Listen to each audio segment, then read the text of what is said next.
다 같이 2부 예배를 하나님께 드리겠습니다. 635장 찬양하시겠습니다.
내가 무엇을 가지고 여호와 앞에 나가며 높으신 하나님께 경배할까?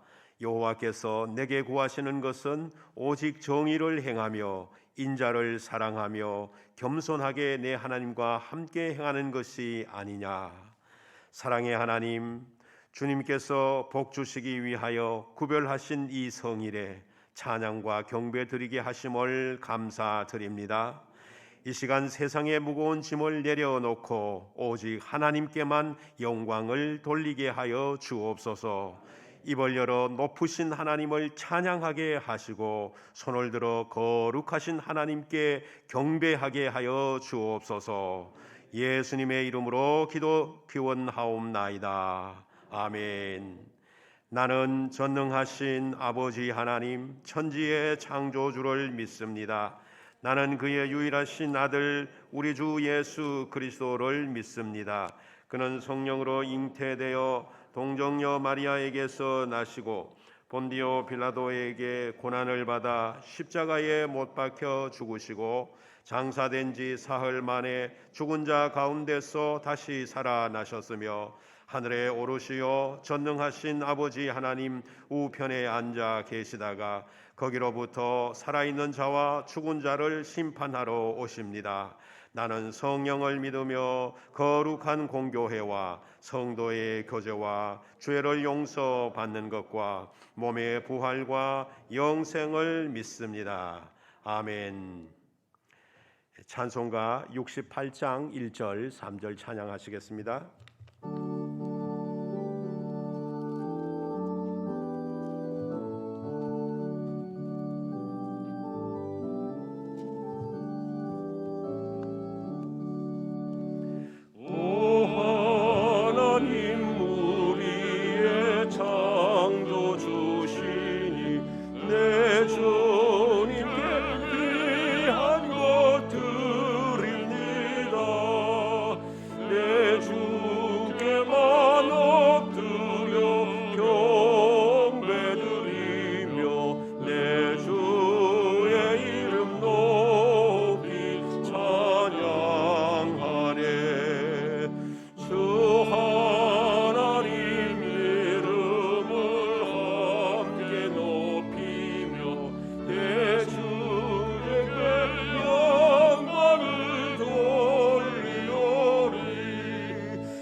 성시교독 40번 시편 96편입니다. 40번 성시 교독하시겠습니다. 새 노래로 여호와께 노래하라. 온 땅이여 여호와께 노래할지어다.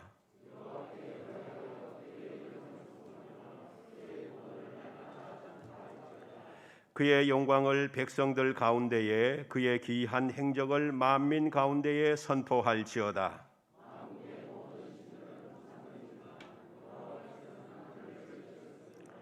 존귀와 위엄이 그의 앞에 있으며 아름답고 거룩한 것으로 여호와께 예배할지어다. 하늘은 기뻐하고 땅은 즐거워하며 바다와 거기에 충만한 것이 외치고, 그때 숲의 모든 나무들이 여호와 앞에서 즐거이 노래하리니 그가 의로 세계를 심판하시며 그의 진실하심으로 백성을 심판하시리로다. 아멘. 다 함께 찬송가 389장 찬양하시겠습니다.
성령 사무사 항상 계시옵소서. 나 주님 섬기며 늘 충성하며 살리니 내 갈 길 인도하여 주소서. 오 나의 주시여, 내 참된 친구 되신 구주여, 나에게 임재하시사. 이 세상 끝날 되어 숨질 때 주여 함께 하소서.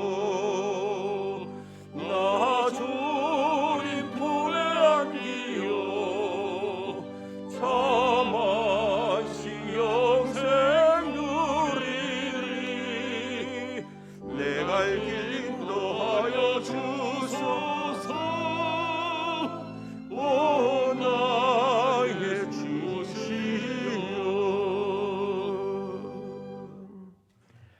김성열 장로님 기도 인도하시겠습니다.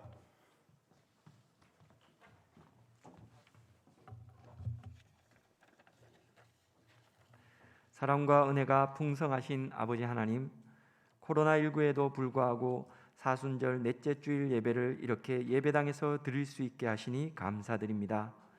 2000년 전 우리의 죄를 지고 십자가에 달리신 예수님의 고난을 묵상하면서 오늘도 우리 자신을 돌아봅니다. 우리 죄값으로 예수님께서 못 박히셨는데 지금도 우리는 반복되는 죄악으로 주님을 2번 못 박고 있는 것은 아닌지요? 사랑하지 못하고 미워하며 겸손하지 못하고 교만하며 베풀어 주신 은혜에 감사하지 못하고 불평하는 저희 죄인들을 용서하여 주옵소서. 그럼에도 불구하고 우리를 십자가의 사랑으로 구원하시고 건강 지켜주시고 이렇게 모든 예배가 회복되게 하심을 감사드립니다. 예배가 얼마나 소중한지, 함께 모이는 성도의 교제가 얼마나 소중한지 다시 한번 느끼게 됩니다. 예배를 방해하는 모든 요소들을 하나님께서 제하여 주시고 아직 드리지 못하고 있는 금요 기도에도 속히 회복시켜 주셔서 함께 뜨겁게 찬양하고 마음을 모아 기도하는 기도회가 다시 열리게 하옵소서. 그리하여 우리 교회가 은혜가 넘치는 교회, 성령 충만한 교회, 사랑이 넘치는 교회가 되게 하여 주옵소서. 우리 교회가 항종 직분자 선출을 앞두고 있습니다. 투표를 하고 제비 뽑는 것은 사람이 하지만 그 발걸음을 인도하시고 주관하시는 분은 하나님이신 줄 믿습니다. 우리의 인간적인 판단과 정으로 투표에 임하지 않게 하시고 기도하는 가운데 하나님께서 원하시는 헌신하는 일꾼들이 뽑힐 수 있도록 인도하여 주옵소서. 뽑히는 성도들도 인간적인 부담으로 시험 들거나 인간적인 명예로 우쭐하지 않게 하시고 뽑히지 않은 성도들도 시험 들지 않도록 모든 과정이 하나님의 은혜와 섭리 가운데 이루어지게 하옵소서. 이를 통해 교회가 더욱 기도하고 부흥하게 하여 주옵소서. 우리 교육부를 위해 기도드립니다. 우리의 미래 세대가 어릴 때부터 말씀과 기도로 양육받게 하시고 거룩한 비전을 품고 자라게 하여 주옵소서. 온 성도들이 관심과 기도로 격려하며 교사들이 더 헌신하여 아이들을 섬기게 하옵소서. 담당 교육자들에게 지혜를 주셔서 우리 교육부가 더욱 부흥하게 하여 주옵소서. 이 나라를 위해 기도드립니다. LH 사태로 인해 많은 국민들이 실망하고 있습니다.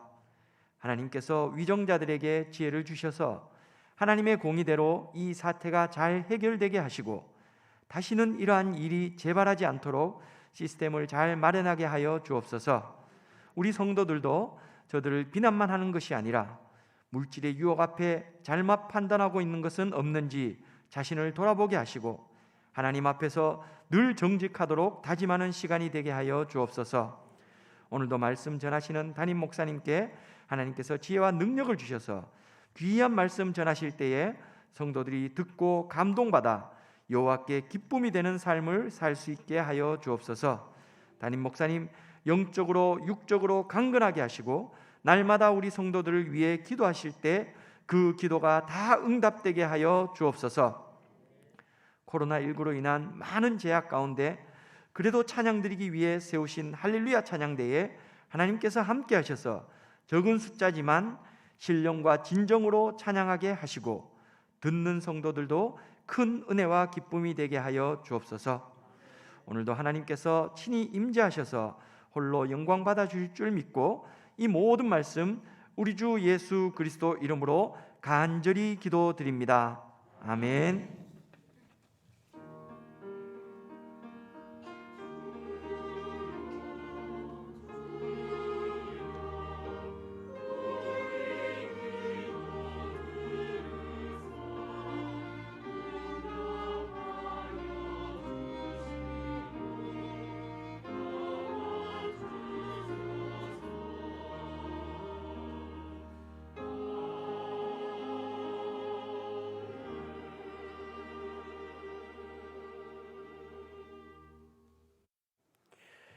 오늘 우리에게 주시는 하나님의 말씀은 레위기 22장 26절부터 33절까지입니다.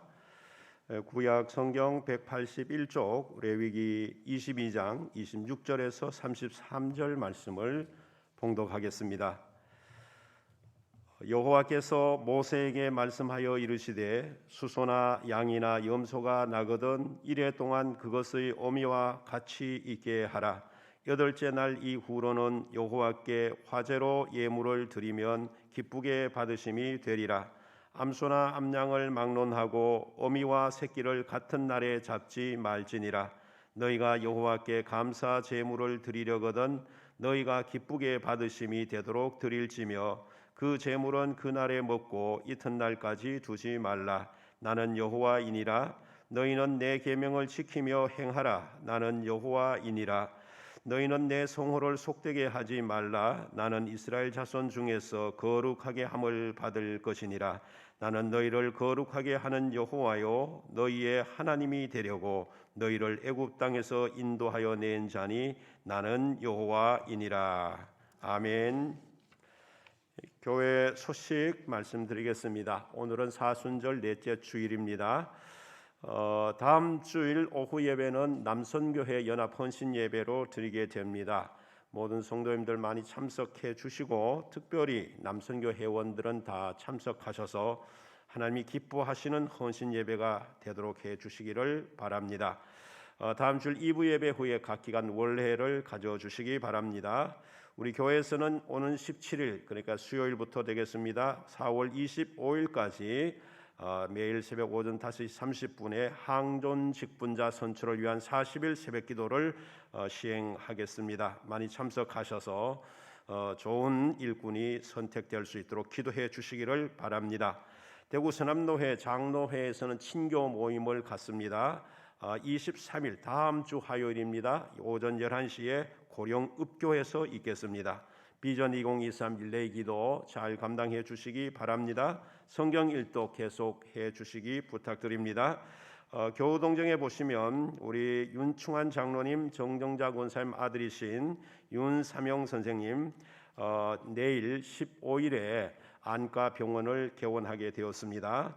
안과의 명칭은 첫눈의 안과입니다. 사랑에 짜서서 첫눈의 안과이고 장소는 서울 강남구 테란로인데 지하철 2호선 설릉역에 올라가시면 바로 가까이 있는 그런 병원입니다. 이제 원장님이 되셨는데 여러분들 많이 기도해 주시기를 부탁드립니다. 김치 판매 있습니다. 지난 코로나에서 우리 식당 식사를 하지 못해서 아마 김치가 그대로 남아 있는 것 같습니다. 그래서 묵은지가 된 것 같은데요. 또 묵은지 좋아하시는 분들 있으시잖아요. 그래서 원하시는 분들은 김시영 권사님과 허이목 권사님에게 이렇게 문의를 해주셔서 구입해 주시면 감사하겠습니다. 이제 우리 할렐루야 찬양대 찬양으로 하나님께 영광 돌리겠습니다.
예, 감사합니다. 하루속히 찬양대 모두 앉아서 하나님께 찬양 드릴 수 있는 날이 오게 되기를 간절히 소망합니다.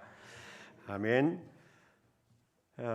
요즘 그 의술의 발달과 건강에 대한 관심이 많다가 보니 사람들의 수명이 자꾸 길어지게 됩니다. 그래서 연세 드신 분들도 새로운 일에 도전을 하는 경우들이 많습니다. 예를 들면은 미스 실버 코리아 대회가 있는데요. 거기에 출전하시는 분들이 많습니다. 또 실버 모델, 또 실버 패션쇼, 실버 발레, 이런 분야에 50대, 60대, 70대, 80대 되시는 분들도 도전하는 것을 종종 볼 수 있습니다. 또 여러분들 요즘 유튜브를 많이 보시는데 그 유튜브에 보면 80대 노인분도 유튜버로서 왕성한 활동을 하는 것을 보게 됩니다. 이런 분들이 아마도 젊어서는 환경이 여의치 않아서 하지 못하던 그 꿈을 뒤늦게나마 이루어 보려고 힘쓰시는가 하면은 또 평소에 짬짬이 준비했던 것들을 지금 나타내시기도 하고 무엇보다도 요즘과 같은 변화된 환경 속에서 도전의 역사는 끊어지지 않고 있다고 하는 것입니다. 제 생각에는 그런 것이 참 신선하고 좋게 보입니다.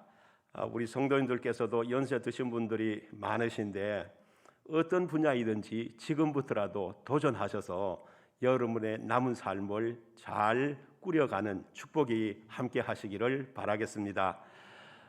그런데 우리 그리스도인들로서 이 꿈에 도전하는 것은 조금 더 성숙한 의미가 있다라고 생각하는데 예를 들면은 우리가 무슨 꽃꽂이를 내가 잘 배웠다라고 한다면 그 잘 배운 꽃꽂이를 가지고 내 가정의 내면을 아름답게 장식하는 것도 얼마나 좋습니까?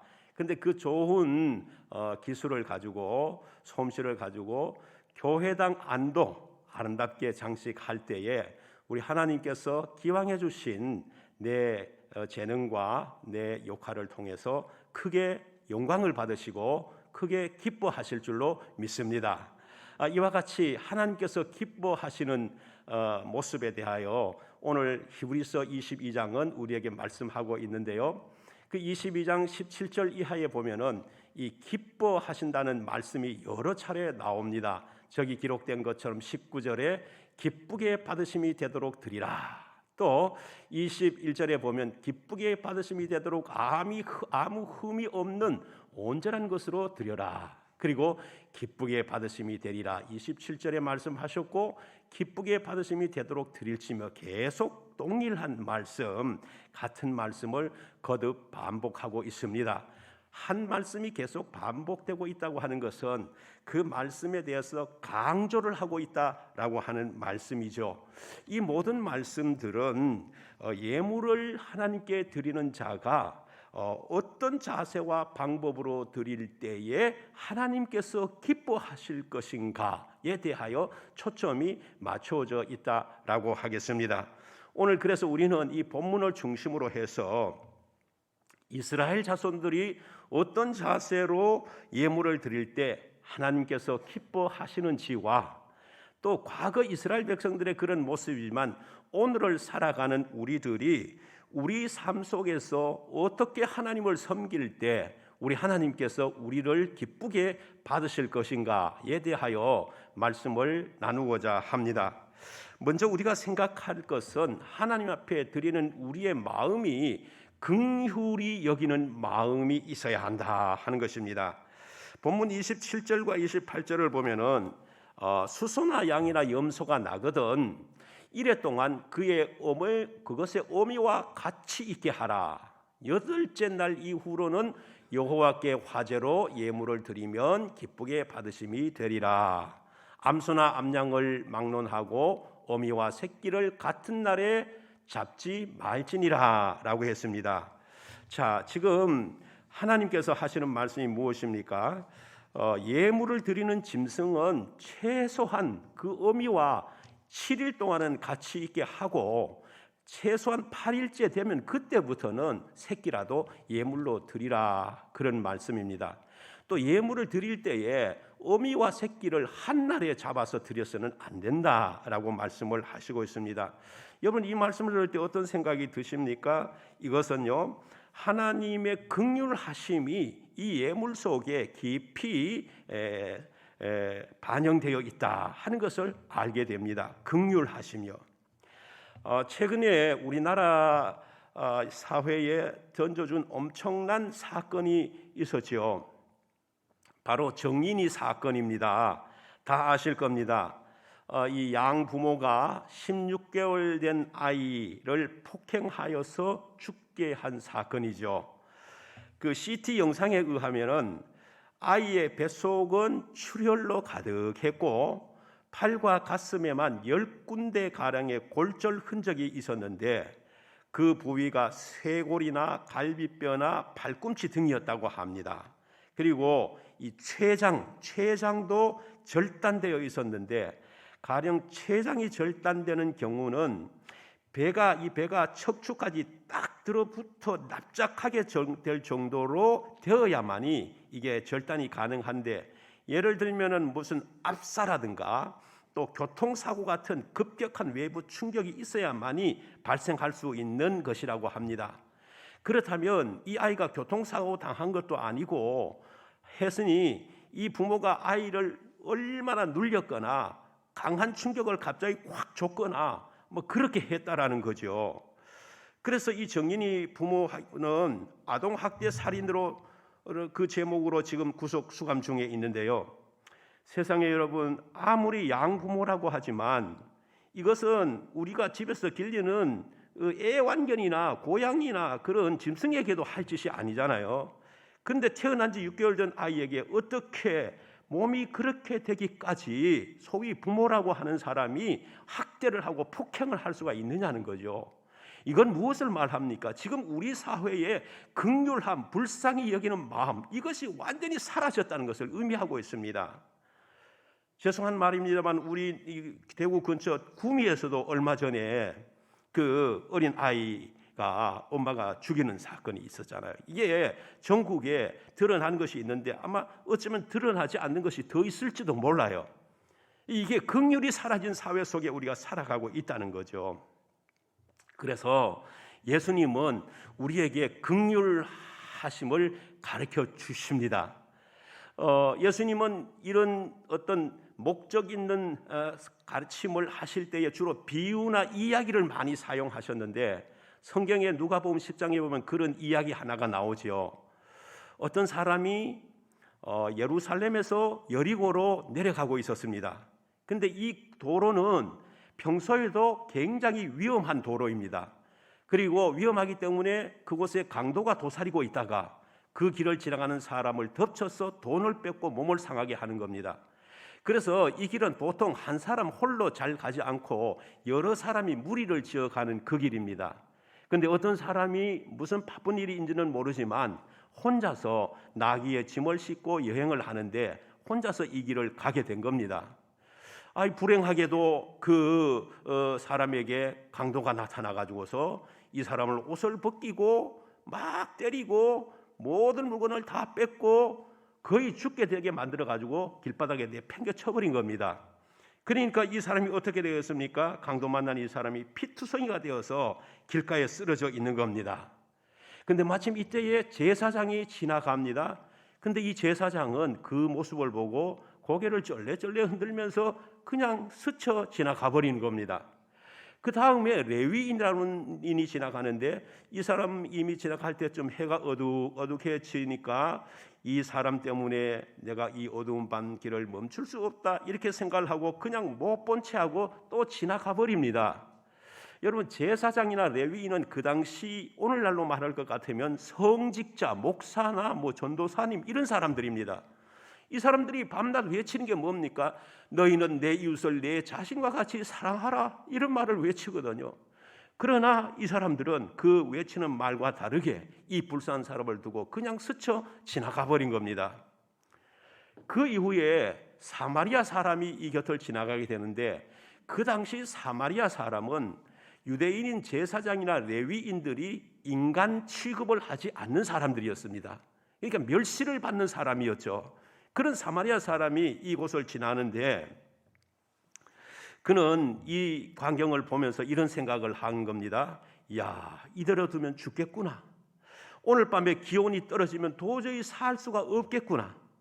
내가 안 도와주면 이 사람은 죽고 말겠구나. 이런 생각을 하면서 가던 길을 멈추고 짐을 내려 포도주와 기름을 그 상처에 붓고 그 싸매어 주면서, 그리고 나귀에 이 사람을 실어 가지고 주막까지 데려다 주면서, 그리고 주막 주인에게, 아마 이 사람은 그 이튿날 아침에 빨리 길을 가야 될 사람인 것 같았어요. 그래서 그 이튿날 아침에 주막 주인 보고 돈을 주면서 잘 돌봐주십시오. 만약에 내가 갔다 오는 길에, 그러니까 이 사람은 갔다 온다는 것을 볼 때 이 주막을 자주 들락날락하면서 쉬었던 그런 사람 같아요.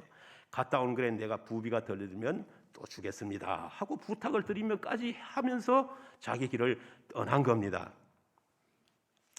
예수님께서 이 말씀을 하시면서 사마리아 사람이 강도 만난 사람을 돌봐준 그 동기에 대해서 누가복음 10장 33절을 이렇게 말씀하고 있습니다. 여러분 같이 읽어보실까요? 어떤 사마리아 사람은 여행하는 중 거기 이르러 그를 보고 불쌍히 여겨 그랬습니다. 불쌍히 여겼다라고 하는 말입니다. 그러니까 사마리아 사람은 이 제사장과 레위인과 다르게 죽음에 처한 이 사람을 구해주는 동기가, 구해주게 된 동기가 다름이 아니고 무슨 돈을 바란 것도 아니고 내 이익을 바란 것도 아니고 단순히 죽어가는 이 사람이 불쌍해서, 불쌍히 여겨서 그렇게 도와주었다는 것입니다. 여러분, 이것이 이 이야기를 통해서 주님께서 우리에게 주시는 말씀의 메시지의 핵심입니다. 그래서 이 율법 교사에게 주님이 묻지요. 네 생각에는 이 세 사람 중에 어떤 사람이 내 이웃이라고 생각하느냐? 이러니 이 율법 교사가 가만 듣고 보니 그 사마리아 사람 아니겠어요? 그래서 사마리아 사람이라고는 말을 못하고, 왜? 자기는 유대인이고 사마리아 사람 상종도 안 하니까 그래도 그 무슨 자존심은 있어가지고 자비를 베푼 자니이다 이랬어요. 자비를 베푼 자, 불쌍히 여긴 자, 긍휼을 베푼 자입니다. 이렇게 말. 그때 주님 말씀 무엇입니까? 가서 너도 이와 같이 하라라고 말씀했어요. 가서 너도 이와 같이 하라라고 했습니다. 이 교훈을 내 마음에 새기라가 아니고 너도 가서 이와 같이 하라. 무슨 말? 가서 너도 불쌍한 사람이 있거든 내 부비를 다 드리고 너의 모든 것을 드렸더라도 이렇게 도와주고 그렇게 하라라고 말씀을 하시고 있는 것입니다. 사랑하는 성도 여러분, 하나님께서 우리를 보시면서 우리가 어떤 모습일 때 우리가 드린 예배를, 우리가 드린 제물을 기뻐하실까요? 그게 바로 긍휼의 마음을 가지고 예배에 동참하는 사람입니다. 하나님은 어떤 예물, 어떤 봉사를 기쁘게 연락하실까요? 불쌍히 여기는 마음을 항상 평소에 가지고 있는 사람으로서 하나님께 예물을 드리고 봉사하고 헌신한 사람의 그것을 기뻐 받으신다라고 하는 것입니다. 그리고 하나님이 더 기뻐하시는 예배는 그 마음에 품은 긍휼을 행동으로 옮기는 사람이 드리는 예배를 더 기뻐하신다는 것입니다. 예수님은 율법 교사에게 가서 너도 이와 같이 하라 하시는 이 말씀처럼 우리가 지금까지 이 말씀을 기억하고 그 말씀에 따라 살아왔다면은 지금 이 시간 우리가 하나님 앞에 드리는 이 예배를 하나님께서 참으로 기쁘게 받으실 줄로 믿습니다. 뿐만 아니라 하나님이 기쁘게 받으시기 때문에 하나님께서 성령을 통해서 우리 마음속에 큰 감동을 주실 줄로 믿습니다. 사랑하는 성도 여러분, 이 긍휼히 여기는 마음과 행동을 통해서 매번 예배에 참석해서 하나님께 영광을 돌리는 예배의 승리자가 될 수 있기를 주님의 이름으로 축원드립니다. 다음으로 생각할 것은 예배자의 삶입니다. 본문 29절에 보면 이런 말씀이 있습니다. 너희가 여호와께 감사 제물을 드리려거든 너희가 기쁘게 받으심이 되도록 드릴지며 라고 했습니다. 제물을 드리는 자가 그 제물을 통하여 하나님께 참된 기쁨이 되도록 드리라는 말입니다. 제물을 통하여 기쁨을 드리라는 말은 물론 하나님께서 제물을 드릴 때 어떤 방법과 어떤 절차를 통해 드리라 하는 그 방법과 절차대로 드리는 것을 말합니다. 예를 들면 이 번제라고 하는 것은 짐승을 다 잡아가지고서 내장에서부터 고기로부터 모든 전 육체를 고기를 잡아가지고 제단 위에 불 위에 올려놓고 전부를 태워서 드리는 그런 절차 방법들이 있습니다. 그대로 드릴 때 하나님이 기쁨이 되신다는 거죠. 그러나 우리가 여기에는 더 깊은 의미가 있습니다. 그것은 제물을 드리는 그 사람의 삶과도 관계가 있다는 것입니다. 좀 로마서 12장 2절 중요한 말씀인데 같이 읽어보실까요? 형제들아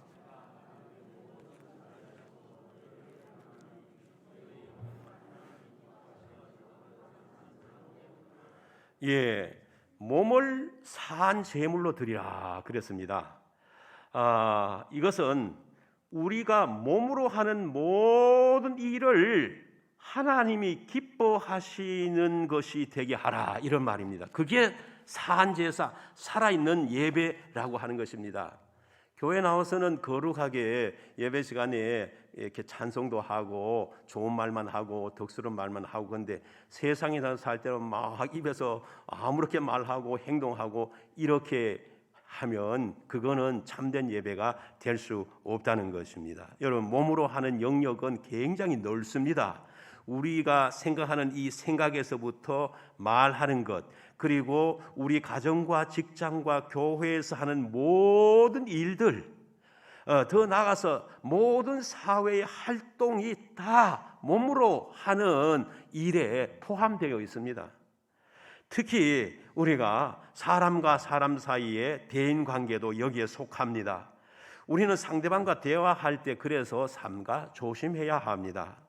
내가 하는 말로 그 사람에게 상처를 주지 않을까를 깊이 생각하고 나서 말해야 합니다.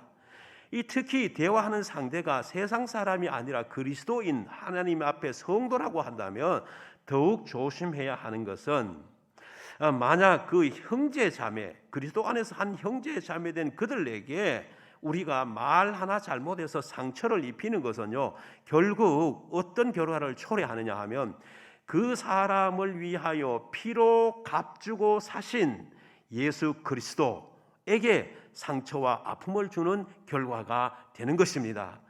주님이 피로 값주고 우리를 사셨으니 우리는 내 것이 아니라 주님의 것이에요. 그래서 주님의 것인 우리 성도에게 상처를 입히고 마음을 아프게 하는 것은 주님에게 상처를 드리고 마음을 아프게 하는 것입니다. 뿐만 아니라 그로 인해서 믿음의 공동체, 사랑의 공동체 전체에게 어지럽게 하고 나쁜 영향을 미칠 수 있기 때문에 이거는 이런 범위까지 넓혀보면 보통 일이 아니라고 하는 거죠. 여러분 이런 경우를 한번 생각해 보십시오. 우리가 오늘 또 주보의 예배 순서를 따라 어김없이 예배를 드리고 있지 않습니까? 순서에 따라 기도를 드리고 순서에 따라 말씀을 듣고 순서에 따라 헌금을 드리고 순서에 따라 찬양도 합니다. 그리고 축도를 끝으로 예배를 마치고 교회를 문을 나서면서 마음속에 뿌듯한 생각을 가지고 오늘은 내가 모든 순서 처음부터 지각하지 않고 다 참석했고 예배 시간 말씀 듣는데 졸지도 아니했고 예배를 처음부터 마지막까지 잘 드렸으니 하나님께서 이 한 주간 내가 세상에서 살 때 큰 복을 주실 것이다라고 하는 마음의 큰 위로와 평안을 가지고 나아가는 우리의 모습 있다고 생각해 보십시오. 그런데 이렇게 나가지만 어떤 사람이 지난 한 주간 살면서 예를 들어서 부부간에 막 다투고 싸웠는데 그것도 하해도 하지 않은 채 오늘 예배당에 와 앉아서 예배를 드린다. 또 상거래하는 어떤 사람이 있는데 입에 담지 못할 욕을 막 하면서 그 사람에게 고통을 준 그 상태로 오늘 내가 여기 앉아 있다. 그리고 예배 드리고 있다. 또 뿐만 아니라 뭐 이웃과 주차 문제로 인해 가지고 한치의 양보도 하지 않고 내가 이겼다라고 하는 그 마음으로, 그러면 그렇지 내가 누군데 너가 나를 이길 수 있겠어? 이런 마음 그대로를 가지고 이 예배 자리에 참석했다라면, 그리고 그 예배를 드렸다면 여러분 어떻습니까? 하나님께서 그 사람이 드리는 예배를 기쁘게 받으실 수 있겠습니까? 저는 그렇지 않다라고 생각합니다. 물론 하나님이 예배 시간에 강제적으로 나에게 회개를 시키셔서 하나님 앞에 돌이키면서 예배 드렸을 때 예배의 결과는 아름답게 나타날 수 있을 것입니다만은, 그렇지 않을 때 우리 하나님께서 과연 기뻐하실까 하는 것입니다. 오히려 하나님은 괴로워하실 것입니다. 그래서 우리가 항상 조심해야 하는 것은 어떤 예배의 순서와 절차와 방법도 물론 중요하지만 그것이 다가 아니라고 하는 겁니다.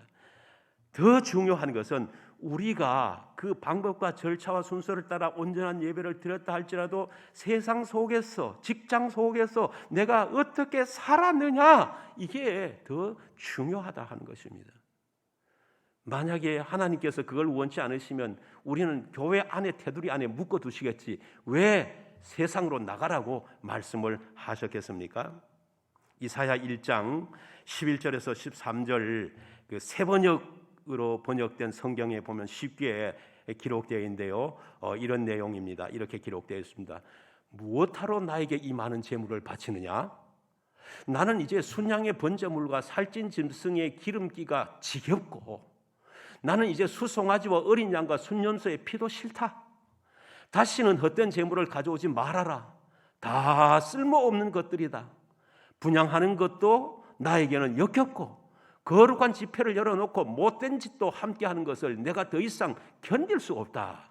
이게 무슨 말이냐 하면, 너희들이 하나님 앞에 이렇게 예배하러 오는데 매 주일마다 수요일마다 빠지지 않고 예배하러 오는데 나 이제 그거 싫다는 거예요. 너희들이 예배하러 올 때 11조 헌금하고 감사 헌금하고 뭐 다른 헌금 이렇게 하는데 이제 나 그 예물 지겹다. 너희들이 예배를 드리면서 세상에 나와서 악한 짓 하고 있는데 이제 내가 도저히 참을 수가 없다라는 겁니다. 이게 이사야 당시의 이스라엘 백성들의 모습이었어요.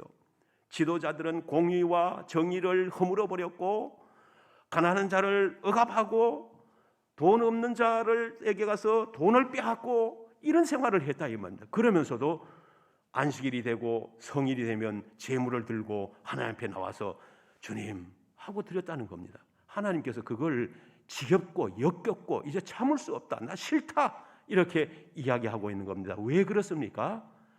이사야서 그 다음에 말씀 15절 1장 15절 말씀에 보면 너희 손에 피가 가득하기 때문이라. 손에 피가 가득했다. 손에 왜 피가 묻어서? 사람을 죽인 피, 사람을 괴롭게 한 피, 이게 무슨 악을 행했다는 겁니다. 그게 너희 손에 가득한 상태로 나에게 나와서 제물을 주고 예배를 드리고 제사를 드리는데 나 이제 그거 싫다라고 하는 것입니다. 무슨 말입니까? 예배와 삶이 전혀 동떨어진 삶을 살았다는 것입니다.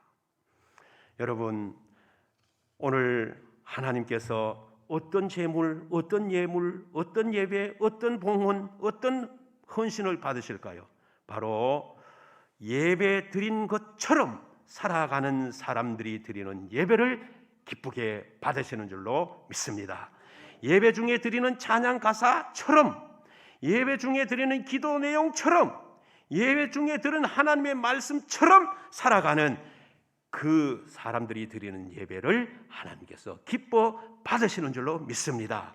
여러분, 이 하나님의 마음을 아시고 우리 일상생활 속에서 좀 억울한 일 그리고 괴로운 일이 있더라도 참으시고 주님을 생각하십시오. 그리고 주님 앞에 나올 때마다 온전한 예배자로 하나님께 영광을 돌리시는 여러분과 저가 되시기를 주님의 이름으로 축원드립니다. 마지막으로 생각할 말씀은 나눔의 삶에 대한 부분입니다. 본문 29절을 보면 감사 제물이란 말이 나오는데요. 이스라엘의 그 하나님 말씀하신 몇 가지 제사법 중에 감사 제물은 언제 드린 거냐 하면은 화목제를 드릴 때 드리는 제물입니다. 그래서 화목제 제물은 이제 어떻게 드리냐 하면은 그 제물의 내장 부위에 붙어 있는 기름 덩어리들 이것하고 콩팥 2개하고 그리고 간에 덮인 꺼풀들 요것을만 떼어 가지고 하나님 앞에 제단 앞에 불로 태워 드립니다.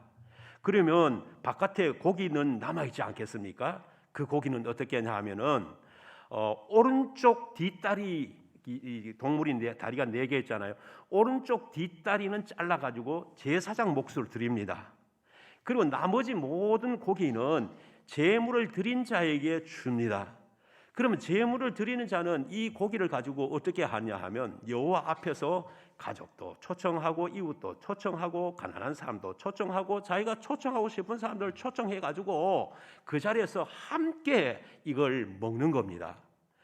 그러니까 이 화목제라고 하는 것은 어떤 의미가 있냐 하면은 이미 하나님께로부터 속죄조나 속건제를 통해서 화목이 이루어진 사람이 이웃을 불러서 내 죄 속함을 나에게 평화를 주심을 감사하면서 그 사람들과 함께 기뻐하면서 이 고기를 나누어 먹는 그 속에 교제가 들어있고 친교가 들어있고 나눔이 들어있는 특징이 있는 것입니다. 그래서 신명기 12장 12절에 보면 이런 말씀이 있죠. 너희와 너희 자녀와 노비와 함께 너희 하나님 여호와 앞에서 즐거워할 것이요 내 성중에 있는 레위인도 그리할지니 그랬습니다. 자녀뿐만 아니라 내 집에 있는 노비 그리고 레위인은 왜 그러냐 하면 하나님께서 12지파 다른 지파에게는 다 기업을 주셨어요. 근데 레위 사람들은 성전 성물을 만지는 사람이기 때문에 따로 기업을 주시지 않았습니다. 오늘날 목사와 같습니다. 그래서 이 사람들은 세상적으로 보면 사실은 힘들고 어려운 사람들이에요. 그래서 그런 레위인들도 부르고 내 집에서 종살이하는 노비 종들도 부르고 이 말은 무슨 말입니까? 하나님께서 평화롭고 화목하게 해주셨으니 사회적 약자들도 다 불러서 이 아름다운 잔치에 동참을 할 수 있도록 해라. 그런 의미가 있는 것입니다. 여러분 우리가 오늘 살아가는 사회를 보면 불공평한 면이 없지 않아 사실 있습니다. 가난한 사람들도 있고 질병을 가진 사람들도 있고 불행한 사고를 당한 사람도 있습니다. 그런데 이 사람들이 게으르거나 또 노력이 부족하거나 건강관리를 잘 못해서 그럴 수 있기도 하겠지만 근데 알고 보면 꼭 그렇지만은 않다는 것입니다. 예를 들어서 내가 부지런히 노력을 해도 가난에서 벗어나기 힘든 사람들이 있고 내가 열심히 공부를 하는데도 성적이 안 올라가는 학생들이 있습니다. 또 선하게 하고 건강관리 열심히 했는데도 그만 몹쓸 질병에 걸리는 고생하는 사람들도 있고 과속도 안 하고 신호위반도 안 했는데 다른 차가 와서 받아가지고 내 차가 사고를 당하는 일도 있는 것입니다. 하나님이 능력이 부족하여 누군가는 가난하게 되는 것도 아니고 사람이 부족해서 누군가 편애하시는 분도 아닌데 왜 우리 사회 속에 삶 속에 이런 일이 일어날까? 그걸 우리가 잘 알 수 없는 노릇이죠. 그래서 우리는 사람들에게 섣부른 위로를 해서는 안 됩니다. 가령 고난받는 사람에게 하나님을 더 의지하라고 주신 시련임에도 불구하고 그 사람에게 가서 함부로 말해서는 안 된다는 것입니다. 왜냐하면 아닐 수도 있기 때문이죠. 어떤 사람은 고난 없이도 하나님을 잘 의지하며 살아가는데 왜 하나님은 나에게 하나님을 잘 의지하라고 이 고난을 주시는지 나는 알 수 없다라면서 마음의 상처를 받을 사람도 있기 때문에 그런 것입니다. 우리는 이런 차이가 왜 존재하는지 다 알 수 없고 설명하려 해서도 안 될 것입니다. 그런데 분명한 것은 하나님께서 이런 본의 아니게 이런 약자들을 기억하고 그들과 함께 아픔을 나누고 고통을 나누는 삶을 살면서 예배 드릴 때, 다시 말해서 삶의 예배를 드릴 때 그 예배를 하나님께서 기쁨으로 받으신다는 것입니다. 여러분, 우리가 그동안도 우리 교회는 여러분들이 잘 아신 대로 힘이 잘한 데까지 교회 안팎으로 어려운 개인들 어려운 기간에 도우려고 나름대로 힘써 왔습니다. 그래서 지난 코로나가 처음 시작되었을 때도 우리 노회 안에 있는 어려운 교회들을 선정해서 우리 교회에서 여러 교회들을 도왔던 적이 있습니다. 근데 이 코로나가 계속 이어지고 있잖아요. 그래서 금년에도 우리 당에서 결정하기를 노회 내에 미자립 교회들, 새들어 사는 교회가 새돈도 잘 못 내고 있는 교회들 있는데 그런 교회들에게 돕기로 결정을 하였습니다. 그 돕기로 결정한 대로 곧 집행도 할 것입니다. 그리고 제가 2년째 우리 서남노회의 남시찰의 시찰장으로 있는데 우리가 지난번 시찰회를 하기 전에 시찰의 돈이 그렇게 많은 건 아니지만은 임원회에서 우리 시찰 중에 어려운 교회들을 돕자 이렇게 해가지고 저희 교회를 비롯해서 세 교회를 제외한 나머지 시찰 교회에 이렇게 도움을 또 드린 적도 있습니다. 이게 뭡니까? 우리가 가진 것이 그렇게 많지는 않지만 그들과 함께 나누는 겁니다. 우리의 마음을 나누고 우리가 이렇게 당신들을 생각하고 있다, 힘을 내라 이렇게 용기를 주는 그런 행위가 아니겠습니까? 이게 모두 나눔의 실천 현장입니다.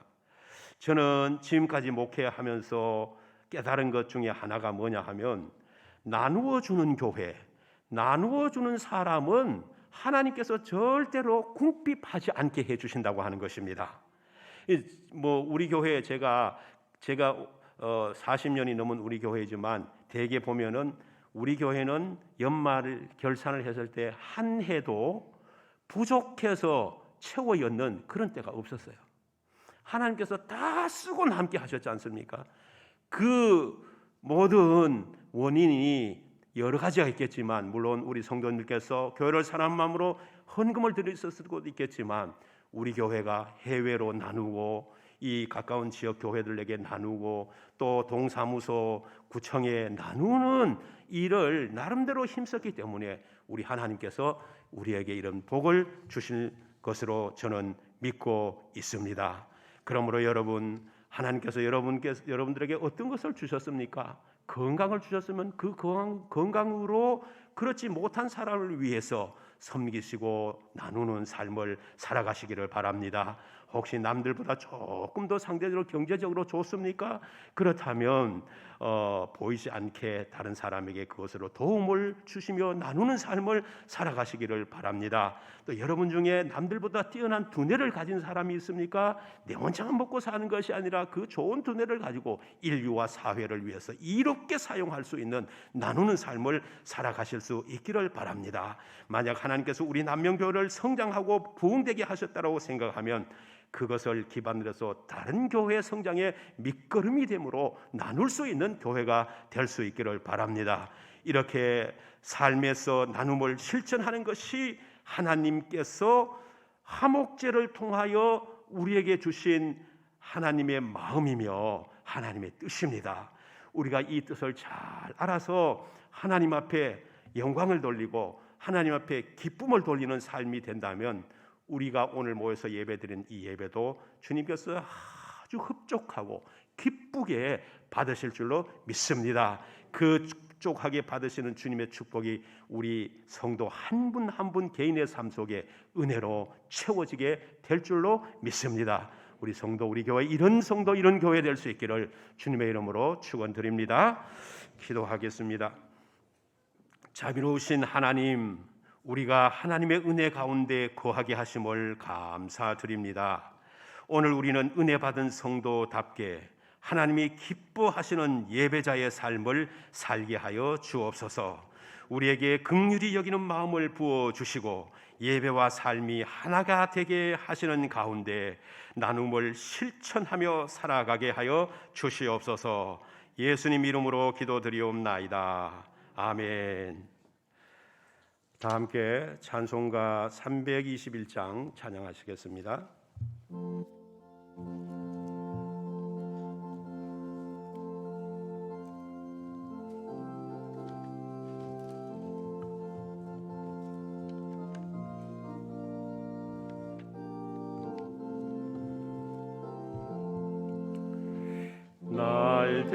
약속하신 예수께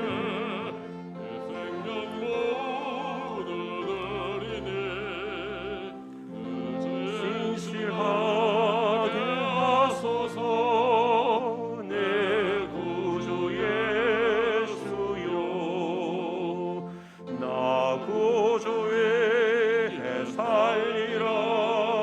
내 기쁨 한량 없으리. 내 갈 길 인도하소서. 내 구주 예수여, 날 구원하신 예수를 일평생 의지하오니 날 영접하여 주소서. 내 구주 예수여,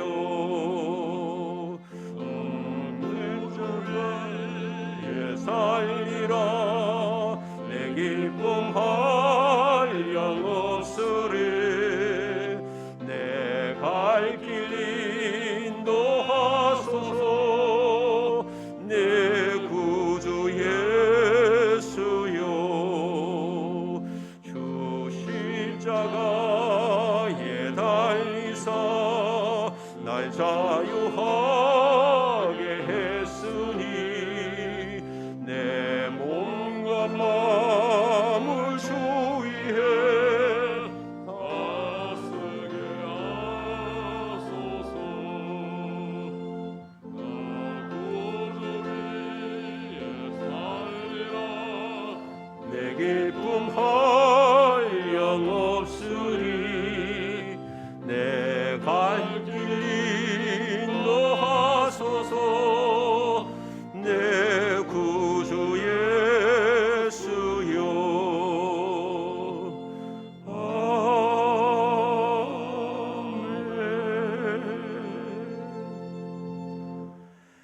전능하신 하나님 아버지, 귀한 예물 드려 하나님께 영광 돌리게 하심을 감사드립니다. 믿음으로 드리는 이 예물을 받으시고 이 예물이 사용되는 곳마다 복음의 능력이 강력하게 나타나게 하옵소서. 이 예물을 드린 자에게 복을 주시되 신령한 복과 건강의 복을 허락하시며 믿음의 승리를 주옵소서. 소망과 기쁨으로 살아가게 하시고 손길이 닿는 곳마다 하나님의 영광이 가득 나타나게 하옵소서. 화목한 가정과 자녀들이 잘 되는 복을 주시고 또 안정된 직장을 주셔서 사업의 번성을 허락하여 주시옵소서. 우리 모두에게 일용할 양식과 그에 더하는 복을 채워 주시옵소서. 예수님의 이름으로 기도드리옵나이다. 아멘. 다 일어나셔서 620장 1절 3절 찬양하시겠습니다.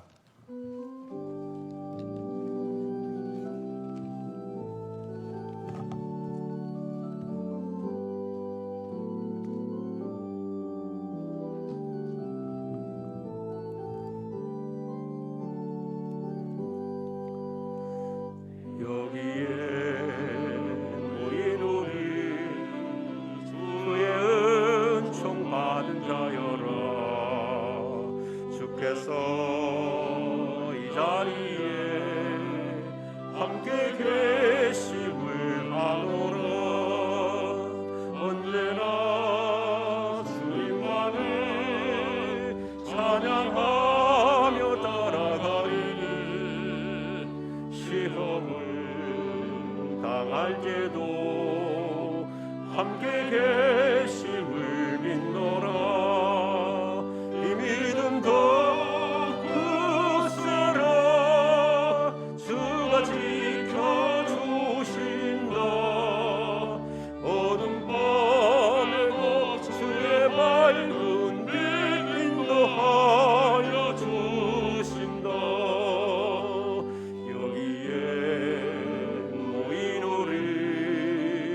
사랑받는 주의 자녀라.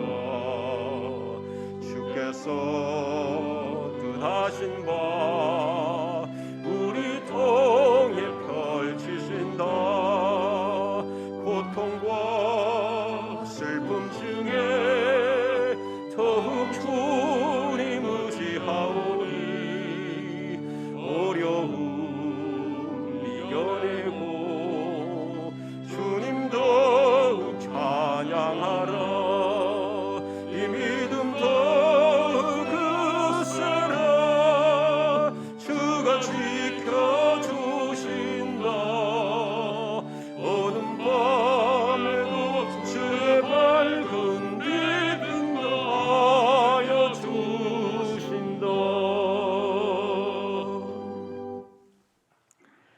지금은 십자가를 지심으로 우리를 구원하여 주신 예수 그리스도의 은혜와 우리를 자녀 삼으시고 영원토록 보살펴 주시는 하나님 아버지의 사랑과 성령님의 감동, 감화, 위로 충만하심이 하나님의 기쁨을 위해 살아가기로 마음에 굳은 다짐하는 주님의 권속들 머리 위에 이제로부터 영원까지 함께 하시기를 축원하옵나이다. 아멘.